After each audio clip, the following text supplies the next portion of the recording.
સમાચાર પંચમહાલથી મળી રહ્યા છે કે જ્યાં ડેમલી ગામે આચારસંહિતાના ભંગનો એક વિડીયો સામે આવ્યો છે।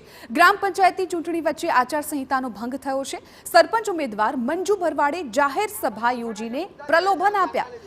ઉમેદવારના સમર્થક દ્વારા પ્રલોભનની જાહેરાત કરી। ઉમેદવારે કોઈ પણ મંજૂરી લીધા વગર યોજી જાહેર સભા। શહેરા ટીડીઓએ સરપંચ ઉમેદવાર મંજુ ભરવાડ સામે કરી ફરિયાદ। ઉમેદવારના પતિ રાજેશ ભરવાડ ઉર્ફે લાલાભાઈ સામે પણ ફરિયાદ।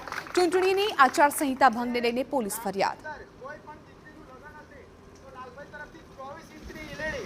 કોઈ પણ ગામની આપણા ગામની અંદર કોઈ પણ માણસ જો કે મૃત્યુ પામશે તો એ માણસને એ ઘરે આપણે લાલભાઈ તરફથી 5100 રૂપિયા કરજ પાણી માટે આપવામાં આવશે, બરાબર।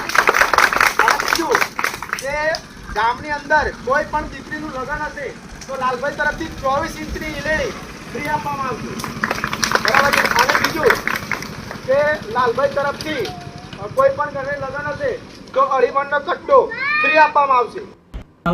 ટીડીઓ તરીકે નોડલ ઓફિસર આચારસંહિતાની જવાબદારી હોય તો આ ચકાસણી કરતા એ વિડીયો જોતા તો લોભાવણી જાહેરાતો હતી, જેની અંદર ઉમેદવાર દ્વારા ગામના લોકોને જે મરણ પ્રસંગમાં 5100 રૂપિયા, લગ્ન પ્રસંગમાં ટીવી, એલઈડી અને અલગ અલગ પ્રકારની લોભાવણી જાહેરાતો આપવામાં આવેલી હતી। એ જોતાં એમના ઉપર તાત્કાલિક ધોરણે આચારસંહિતાના ભંગની એફઆઈઆર કરવામાં આવી છે।